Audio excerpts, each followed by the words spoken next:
We went on Twitter, we went on LinkedIn, we went on Facebook. We identified who this person is. Is there a blog they've written? Is there a podcast they've spoken on? Is there a podcast they've been featured on? We used to research extensively, take unique insights from what they've spoken, something that resonates with them.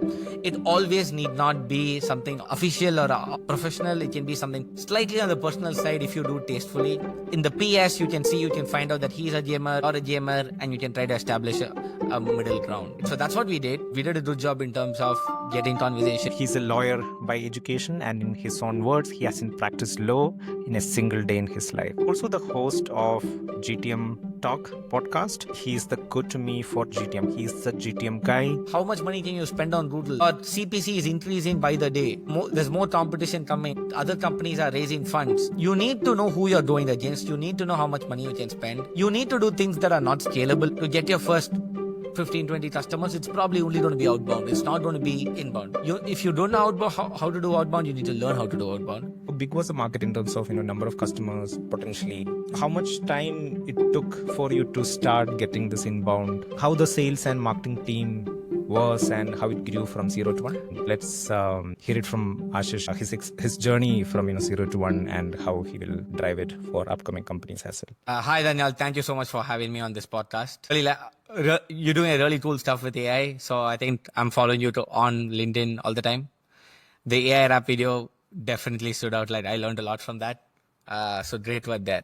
Right. So in terms of 0 to 1, is there any specific area that you want to speak about, or you just want to understand about the Togai journey, about the challenges we faced, how we overcame that, like any particular context you want to go into? So one is, if you can take us through, like you are the first non-tech hire as well. So essentially when we joined, when I joined Togai, we didn't have a product. We had a website, a very base version of the website. Like we were building our product. It was very early days. One of the things is the market we were building, and we were essentially a usage-based billing software. So essentially, if a company wants to charge based on usage, for instance, it can be number of seconds consumed, number of words produced. You need something called a metering system, which was inbuilt in, which was a part of Togai's billing system, which helped companies very easily charge their customers in the fashion that they wanted to charge. Right? Essentially, there have been traditional companies that just do subscription, but we believed a few years ago that the world is moving towards usage-based billing and complex pricing models, which we can see today in terms of how AI, everything is usage-based. And there were not too many companies in this domain that were doing this. But there was no one single market leader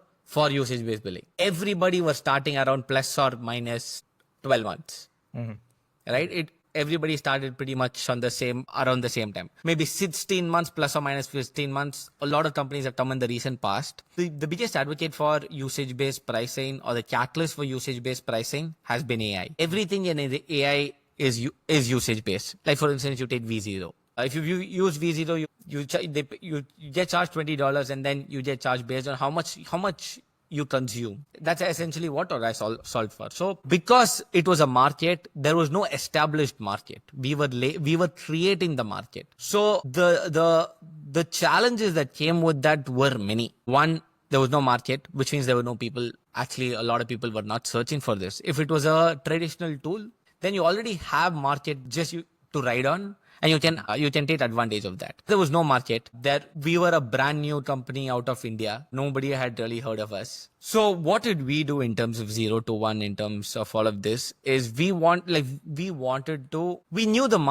our hypothesis or our bet was the market is going to evolve. There are people who want to get into this usage-based billing. So we were very clear on taking long-term bets. Everything isn't short-term bets. Like, I probably would say go all in on one platform, figure that platform out, and jump to the next. Okay. So one of the first things that we did is, roughly how big was the market in terms of number of customers potentially? So essentially, I'd say any SaaS company would be a potential customer. Any company that wants to charge, CPaaS companies could be a potential customer. Anybody that wanted to charge based on usage, had a complex pricing model, would be a potential customer. So again, this is when we started. Yeah. So we had to figure out what was our domain, we had to target, all of that. So the first thing that we did is we analyzed, we figured out, we had a hypothesis saying that this set of customers or this industry could actually help, could be potential customers. So we started doing a bunch of cold emails. The messaging was just for discovery. It was more like, we'd like to learn from you.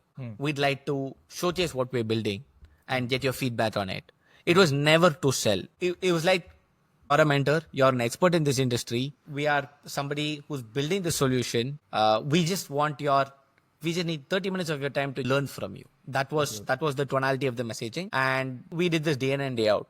And quite surprisingly, the response was great, right? A lot of people were open to having calls, scheduled calls. We did these calls. We learned from these calls. But with time, we learned on how do we do, and that created a lot of momentum for us in our beginning journey. So we had a surprisingly very high reply rate, and the meeting rate was healthy as well. But I can tell you how we did it. We use a tool called Outplay. It's a sales sequencing tool. So if anybody wants to do outbound, you need to use a sales sequencing tool.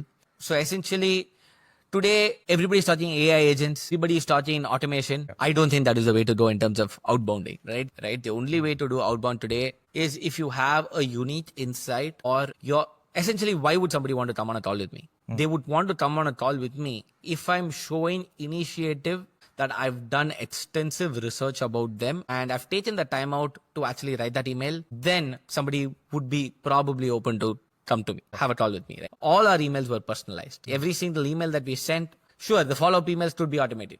But every single email that we sent, we ensured that we researched this was, I think ChatGPT hadn't released then. None of the tools that are there today.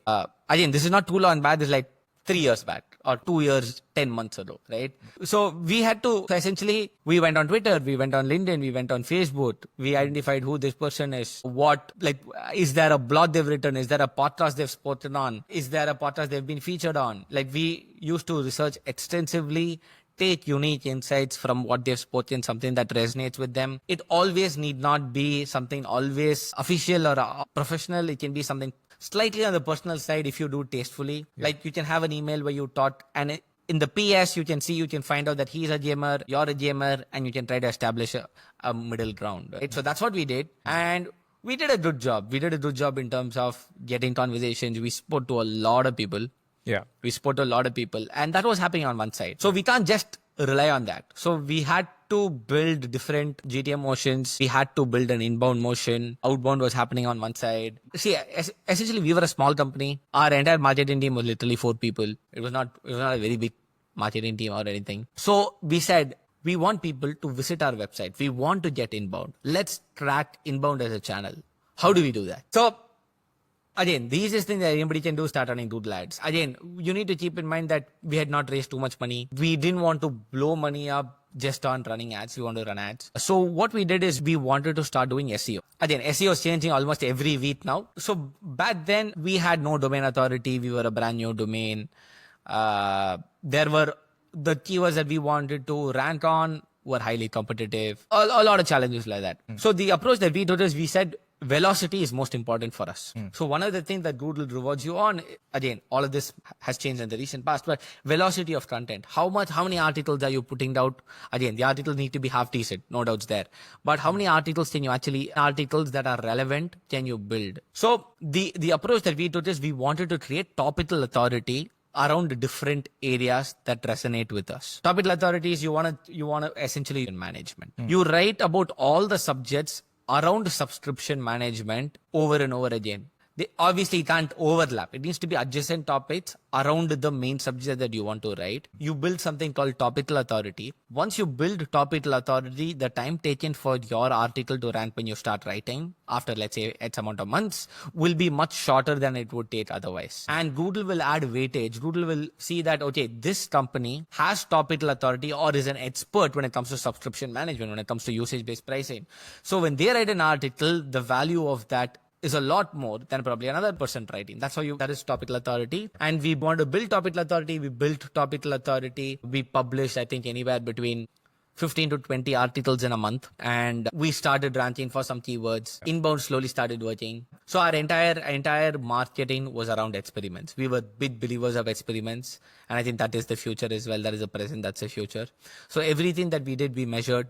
We documented everything that we did. And all of that really helped us. So inbound slowly started working. People started coming. Like for instance, we realized that telecom companies at one point could be a good target audience. So we built a lot of articles around telecom billing provider. And then we started ranking for that. And then we started getting leads for that. We did that on one side. On the other side, we started running Google ads. Again, we didn't do a spray and pray approach. We went in a very structured manner where we said, we are not going to blow money. We want to do it in a very tactical fashion where we target bottom of the funnel keywords. So essentially keywords with modifiers. The modifier can be usage-based billing software, usage-based billing platform, usage-based billing provider, stuff like that. That really helps you to get leads and don't waste money. Right. Roughly, you mentioned, right, because this was a new category altogether and the search volumes could have been, less, especially for usage-based pricing and all. Roughly how much they were? Any idea? It was very low. So a lot of the articles that we wrote were actually zero. There was zero search volume on Google, and the hypothesis that I had was very clear. I'm like, let's target zero keyword volume keywords, and if you target this over a period of time, if we believe that the market is going to grow, which is what we completely believed in, you're already ranking number one when people are searching for it. And I think that is the way to go today as well. Today the market is entirely changing, and you cannot avoid zero keyword volume keywords that are relevant to you. And how much time it took for you to start getting this inbound, leads? It actually took us quite a while. Over a period of time, what is quite a while? It took us approximately, I'd say anywhere between 6 to 8 months. And over a period of time, we could stop doing outbound as a whole, and inbound just filled our funnel up. So we started building the brand. How do you build a brand? Actually, we started doing videos on LinkedIn. We realized our hypothesis, a lot of people of our decision makers were on LinkedIn. So we started posting a lot of content around our product, adding a small layer of entertainment into the videos. We started posting regularly. I think it just needs to work. People might not even, like I've had a lot of cases where people have spoken to me about certain things that I post, but have never engaged with my LinkedIn posts at all. This happens all the time. Right? And LinkedIn is optimized for personal profiles. It is not optimized for company pages. Like a lot of people get that wrong. But essentially, just coming back to what we did is we started creating a lot of assets. We started creating a lot of assets around different personas that we were targeting, engineers, product managers. We started creating different videos. And these videos were used in multiple ways. We added it to our newsletter. We sent it out to them. We had a bunch, like we used a tool called factors.ai for de-anonymization. So when we started looking at data, like we saw a lot of touch points with this platform was called 8bits that we created. And we had a lot of touch points with 8bits when people converted to leads. What is 8bits? 8bits is essentially, you can call it the media arm of Togai. So on Togai's platform, you'll see something called 8bits, where we've created multiple IPs for ourselves. One can be where we play a song and we configure the pricing model of a company that we randomly choose within the song ends. So essentially, we created multiple IPs, multiple formats in an easily digestible format. Yeah. So the first one that I'm talking about is we play a song, we take a random website from the internet, or we take a company that the sales team is targeting, open their pricing model up on one page, and configure the entire pricing model on Togai before the song ends. Okay. So we are able to showcase the platform. There's an entertainment factor of a song, and the two guys who did it did a phenomenal job. Like Aditya and Sajid were like two guys who did it. They have amazing personalities, and they were really able to do a great job. That gained us a lot of people started talking about this. So any conversation that happened outside in the real world, people were only talking about 8bits. Like anywhere our founders went and spoke, 8bits was brought up. A lot of sales conversation, 8bits was brought up. This show that we did. So we built multiple shows like that. So all of this added to the brand value of Togai. We were perceived to be a cool new age startup that does something really cool, but something really all of that is what helped us start getting our inbound engine. So there are three things. So one is your outbound is going and you are having the demo meetings or that discovery calls and everything that's going on one side. Second, your SEO started working by 6 to 8 months, and then you also started doing LinkedIn videos primarily from the founders and your team members' profiles. We posted it on all profiles. Well, company everywhere, right? And then this 8bits media wing, which is there, wherein entertaining / educational content was there, which is giving a modern vibe to the whole thing. Yeah, that is perception. That's you don't get leads through it, but it helps in getting leads, if that makes sense. Okay. Right. So before I jump into that, these were the bunch of things we did. We also did events. So events is something that I missed out. So events, what we did is essentially we didn't have money where we could sponsor an event. Like today, if you need to sponsor an event, for instance, AWS event, you need to spend $50,000. If you want to sponsor SaaSter, you spend 30 to 50K. Any of these events, you need to spend a lot of money. In our perspective, it did not make sense to spend that kind of money, especially when you have not raised too much money and you're in your early stage. So we decided not to sponsor events. But what we said is let's experiment and let's figure out what events to attend. And in the future, if we decide what events to sponsor, at least we'll know how to choose them. So essentially, Abhishek and I, one of the co-founders of Togai, and we did SaaSter in US, we did SaaSter in UK, we did SaaSter in Singapore, we did the SaaS Boomi 1 week event in SF. We did a bunch of events. We did TechCrunch, we did Dreamforce, like all this in a period of 12 months, that entire year, or probably 14 months. We did a bunch of events. We attended all these events. And all of these events, we can speak hours together on events. But the biggest learning out of events was it is really, really, really hard the bigger the event to make conversations with people. When you're going to an event like SaaSter, the like-minded people of SaaSter, it's easier to talk to people if you don't have a booth. Like you can still go and say, hi, I'm Aashish, and introduce yourself and speak. But when you go to a slightly larger event like Dreamforce, right?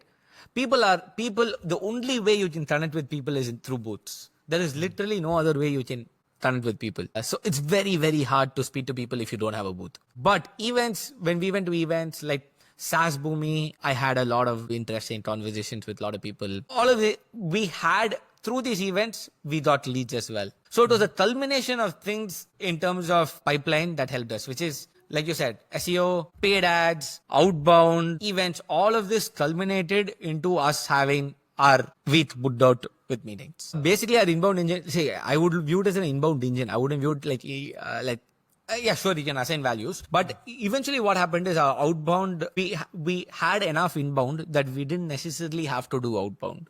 Okay. So paid ads was a contributor of inbound leads. Then the SEO, we were getting organic leads. I don't know how I will be able to assign a value. Like for instance, there's an indirect correlation between SEO and paid ads. Like when you stop running, like I've always seen this, probably there's a research paper out there somewhere where when you stop running paid ads, or the attribution is always a problem in marketing, right? But when you stop running paid ads, we've always seen a dip in organic also, right? So it's very correlational. It is very intertwined. But paid ads and SEO and the value of brand helped us get those leads. So let's say, 6 to 8 months inbound, SEO started working, right? And roughly in a month, how many leads we are getting qualified? Or basically, can you compare that with paid ads? And in paid ads, how much on a monthly basis we were roughly spending, and how many? But we were not blowing up money in a big way. Like I think we should have spent anywhere between 8 to 15K a month on paid ads. At that point. See, we have gone through phases where we've experimented with more, we've experimented with less, right? At one point, we like, let's try just getting traffic. We've done different experiments. Like I told you, experiments is all that we believed in. Like we ran an experiment, we launched a product on Product Hunt to see whether we get, that helped us drive traffic, that helped us get leads. Yeah. Right. So it was just a experiment over experiment, in different things, documenting the process and taking learnings and reapplying them the next time we do something. That was the structure that we followed through. We started, a couple of months down the line, we started SEO as well. And so the basis we wanted to build a good site. So we invested time in good site. We spent a lot of time on messaging. Yeah. Like, we actually looked up to Zuora a lot. Zuora is known for the best sales deck ever. I don't know if you've seen that, but if you haven't, you should. The whole market speaks about their sales deck. So we went through version, like we opened Web Archive, looked at different versions. When Zuora started, how did they do their messaging? That was like, we've done a lot of things, right? So we wanted to figure out our messaging. We actually, in retrospect, gave it probably a little too much importance. And then we learned all these are reversible. So we started moving fast. We started iterating with messaging. And then that's how we went. Yeah. In retrospect, you gave too much importance to which aspect? No, I said messaging, right? On the website, what should our messaging be? Okay. We spent a lot of time thinking around that. And then I just realized to us saying that change it every month if need be. Like, it's completely fine. And one more aspect here is it affected the organic as well. I actually don't know. I don't have an answer for that. And I've seen this throughout in a lot of places where the minute you stop running ads, your organic, there seems to be a dip in organic. Like, let's say organic, you're getting 10 leads in a week. And when you're running paid ads, When you stop Google Ads, running right? Google Ads, right? When you stop running Google Ads, I feel 10 reduces to 6. This is just my hypothesis. It's something that I've seen. And I've spoken to marketers and some people have noticed something very similar. Yeah. Got it. All right. So I think one of the things that we completely relied on and the way we thought about everything we did at Togai was from a first principles basis. So essentially question everything, right? So question everything. And I think asking why is one of the most important questions. Like anything that happens, why? Want to do Google AdWords, why? Want this messaging, why? So if you apply first principles in your marketing, you can apply it in like you will be clearer as to what you want to do. Think, for instance, product positioning. Instead of saying we need to position this product against our main competitor, ask questions like, what does our product do? Why do we want to do? What outcome do customers actually want? This can be applied across your marketing channel. My competitor is doing Facebook ads. Let's run Facebook ads. No, I'm like, where do the customers spend their time? If they're looking for a product, what are the websites? What are the tools they use to research? Right. So we applied a lot of first principles throughout not only our marketing, but throughout our company. That's how we approach things, and it all ended well. So just concluding, this segment. So for a founder and marketing team who's in that 0 to 1 million journey, what will be your, general advice be? And in this, phase of, AA as well. Got it. So I think if you're going to do 0 to 1, first you need to identify what your strengths are. That's number one. What is your ICP? What are the alternatives that are there? What is the price point they are at? What are the benefits? Like you need to have a complete understanding of the buyer persona. Okay. Now, we might not have answers to everything. That's what often happens. You need to go with certain hypotheses and validate or invalidate them as you're talking to customers, as you're having these conversations. You need to do that. So identify ICP would be right up there. And number two is you need to be open to trying new things. Outbound will be your bread and butter. To get your first 15, 20 customers, it's probably only going to be outbound. It's not going to be inbound. So you need to do outbound. If you don't know how to do outbound, you need to learn how to do outbound. It's not rocket science, especially in today's age with all the tools that are available. It's getting easier by the day.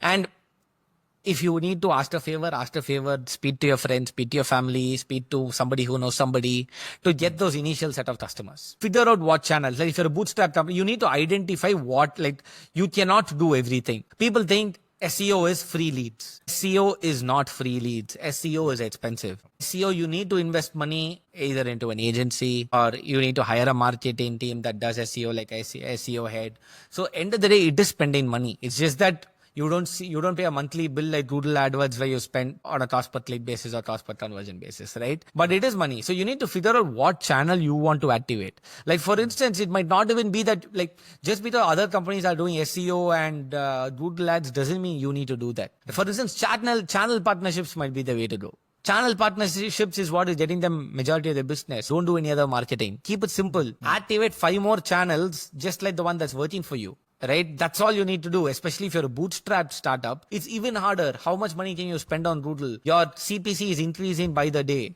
There's more competition coming. Other companies are raising funds. So you need to know who you're going against. You need to know how much money you can spend. And you need to do things that are not scalable, in my opinion. And you can't spend money on events. You need to figure out channels that work for you, double down on channels as they go. Assuming Facebook is what you decide. Facebook is much cheaper than Google Ads, then double down on Facebook. I think identify ICP, identify channel, test, iterate, experiment. There's no other way, but I would say document everything so that when you go back to what you've learned, you know what you've learned and you don't repeat the same mistakes again. And so sometimes you might think that if I do this, it'll work. But when you think deeper, you might go back to your learnings and see that, okay, we have done this and it has not worked. Therefore, do B instead of A. Right. So that's what I'd say. Outbound is the way to go. People say outbound is dead. People say SEO is dead. All of this keeps happening all the time. But again, it depends. Again, what I mean by outbound is the way to go. Right. Okay. Right. Makes sense. Yeah. So can you also quickly walk us through how the sales and marketing team was and how it grew from 0 to 1? Right. So our marketing team was essentially, we had one designer, we had one creative person, like essentially 8 bits. all the videos, if you see our website, we have Togai in 69 seconds. All of that was done by one creative person that we had. We had a product marketing person, and it was me. Okay. And essentially it was 4 of us. Right. Okay. And this was a 0 to 1 journey. And I'm a big believer of using agencies, right? I think agencies is a growth hack, and agencies, people don't give enough credit, right? I'm saying use agencies. Don't hire people full time. Like, agencies have a muscle that you don't. Training people is hard. Like, all of this is with context, right? You used agencies for what else other than SEO? At some points we used for performance marketing, right? Like, we had agency, we performance marketing. And on the sales team side, how was it? We had 2 people. So essentially, we founder-led sales. There were 2 founders who were doing the outbound. We had 2 salespeople. So essentially, we were an organization. We were a startup, Dhanyal. So essentially, it was not 100% defined roles. Like, for instance, salesperson also was doing customer onboarding, was also doing configuring demos, was also doing a lot of other things. I was also doing outbound at some point. I also was talking to customers at some points. In a startup, you must, if you want to work for a startup, you have to be open to taking on multiple things. You need to take on things without the founder asking you to, right? That's all can happen. Right. So yeah. Great conversation, Aashish. A lot of useful resources for viewers to pick up. I'm staying tuned to your LinkedIn and also the GTM Talks podcast to know more on that. Thanks for doing this, and we will plan for another chat some other time. Definitely. Danyal, what AI are you going to use for this podcast? Since you're the AI guy, you tell me. We'll be using Riverside itself, and maybe I'll also check out the product that you mentioned. So Riverside or Descript, these are the 2 ones which I'm using right now. Got it. All right, Danyal, thank you so much for having me. Hope this episode was an interesting watch for you. We look forward to your suggestions and feedback. Please write to me or leave your thoughts in the comments. So the 0 to 100 series and the AFO marketing, we are releasing it every Thursday. So please stay tuned and share this episode with that favorite founder/marketing friend of yours. Also, don't forget to like, subscribe, and yes, leave your comments as well. I'll see you in the next video. Until then, cheers and take care.